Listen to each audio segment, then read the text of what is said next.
ইদানিং একটা প্রবণতা দেখা যাচ্ছে যে স্থানীয় ক্ষেত্রেও অনলাইন ব্যাটিংটা অনেক বেশি পরিমাণে বেড়ে গেছে এবং এবার আমি অনেকের থেকেই শুনতে পেয়েছি যে গ্রামেগঞ্জেও এটার পরিমাণটা বেড়েছে, যেটা আসলে আমাদের তরুণ প্রজন্মের জন্য একটা হুমকি স্বরূপ এবং একটা শঙ্কার বিষয়।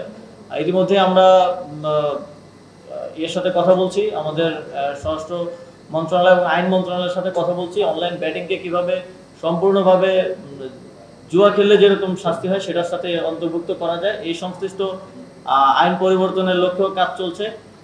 এই ধরনের কার্যক্রমের ক্ষেত্রে একদম জিরো টলারেন্স নীতি আমরা গ্রহণ করব এবং এই ধরনের কার্যক্রমের সাথে যে ফাইন্যান্সিয়াল যে বিভিন্ন চ্যানেলে যে ফাইন্যান্সিয়াল লেনদেনগুলো হয় সেগুলোকেও খুব স্ট্রিক্টলি দেখা হবে এবং এই বিষয়ে যথাযথ শাস্তিযোগ্য ব্যবস্থা গ্রহণ করা হবে।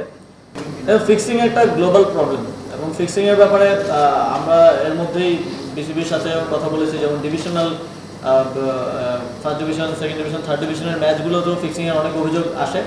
তো সেক্ষেত্রে পৃথিবীর বিভিন্ন দেশে কিন্তু টেকনোলজির মাধ্যমে এই ফিক্সিংটাকে অ্যাড্রেস করে থাকে। আমরাও সেটা নিয়ে কাজ করছি যাতে করে উন্নত টেকনোলজির মাধ্যমে ফিক্সিং সম্পূর্ণরূপে বন্ধ করা সম্ভব হয়। বিসিবি বাফুফে আমাদের যে ক্রীড়া ফেডারেশনগুলো আছে তারা এটা নিয়ে কাজ করছে।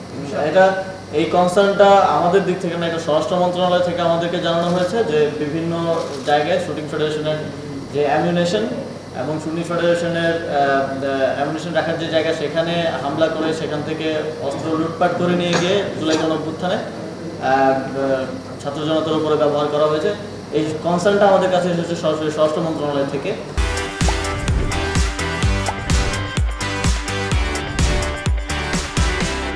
এবং সেই জায়গা থেকে আমরা আরও ফার্দার এটা ইনভেস্টিগেশন করবো যে কোথায় হয়েছে এবং কতটুকু হয়েছে। ইতিমধ্যে আমাদের কাছে একটা প্রাইমারি রিপোর্ট আছে স্বরাষ্ট্র মন্ত্রণালয়ের এবং সেই জায়গা থেকে আমরা দেখছি যে সামনের দিনে যেন এরকম সেন্সিটিভ যে ফেডারেশনগুলো আছে সেখানে এমন কোনো লিডারশিপ না আসে যারা আবার এ ধরনের কোনো কিছু ঘটাতে সহায়তা করতে পারে। না, আমরা এটাকে আইনের আওতায় নিয়ে আসছি। ইতিমধ্যে আইন মন্ত্রণালয় এবং স্বরাষ্ট্র মন্ত্রণালয়ের সাথে আমাদের আলোচনা হচ্ছে। যেহেতু যুব ক্রীড়া মন্ত্রণালয় সরাসরি আমাদের এটা বিষয় না হলেও যেহেতু আমরা যুবকদেরকে নিয়ে কাজ করি সেই জায়গা থেকে আমাদের একটা কনসার্ন আছে। আমরা আইন মন্ত্রণালয় স্বরাষ্ট্র মন্ত্রণালয়ের সাথে কথা বলে এটাকে পুরোপুরি আইনের কাভারে নিয়ে আসবো।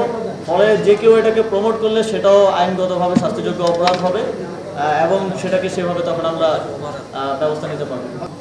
এটা তো আপনারাই জানেন যে ফেডারেশনের ইস্যুগুলো প্রত্যেকটা ফেডারেশনের একটা ডিফারেন্ট স্টোরি আছে, তাদের ইন্টারনাল ডিফারেন্ট আসলে চ্যালেঞ্জ আছে এবং নিজেদের মধ্যে অনেক ধরনের সমস্যা আছে।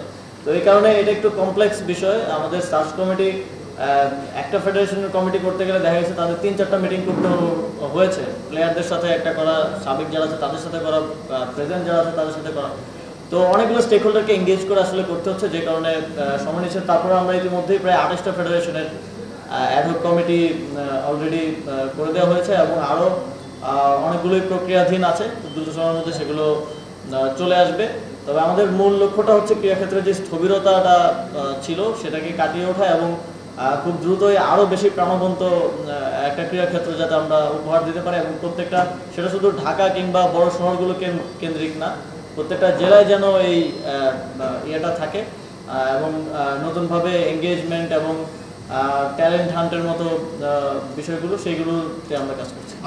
মন্ত্রণালয় থেকে প্রথম দিকে বিসিবির প্রতি আমাদের নির্দেশনা ছিল যে বিগত সময়ের যে দুর্নীতির বিষয়গুলো আমরা দেখতাম, আপনারা দেখেছেন যে এজিএম মিটিংয়ে 12 কোটি টাকা খরচ হচ্ছে বা এই ধরনের সেগুলোর ক্ষেত্রে জিরো টলারেন্স নীতি নেওয়ার ব্যাপারে আমি প্রথম দিক থেকেই নির্দেশনা ছিল বিসিবি এবং বাফুফে। এগুলো আসলে সর্বজন বিদিত যে দুর্নীতিগুলো বিগত সময় হয়েছে।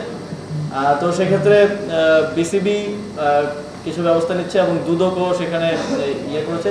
এটা বিসিবির ইন্টারনাল বিষয়, এটা বেটারভাবে আপনি যদি বিসিবি থেকে জানতে চান স্পেসিফিক্স এবং ডিটেলসগুলো, তবে আমাদের থেকে নির্দেশনা আছে দুর্নীতির ক্ষেত্রে জিরো টলারেন্স। ক্রীড়া পুরস্কারটা আসলে আমরা যতটুকু দেখেছি বিগত সময় যাদের ভালো সম্পর্ক থাকে এক ধরনের দলীয় পুরস্কারে পরিণত হয়। তো এই ক্ষেত্রে আপনারা তো দেখছেন আমাদের জাতীয় যতগুলো পুরস্কার দেওয়া হচ্ছে, 21শে পদক, স্বাধীনতা পুরস্কার, সেখানে আসলে যোগ্য ব্যক্তিরা যারা সেটা পাওয়ার যোগ্য তারা পাচ্ছেন। সে একইভাবে একই ধারাবাহিকতায় এবারেও জাতীয় ক্রীড়া পুরস্কারটা প্রকৃত যারা যোগ্য পাওয়ার তারাই পাবেন এবং সেটার জন্য নিয়ম অনুযায়ী আমাদের যে ক্রীড়া পুরস্কার দেওয়ার জন্য যে কমিটি আছেন ওনারা কাজ করবেন। Thank you.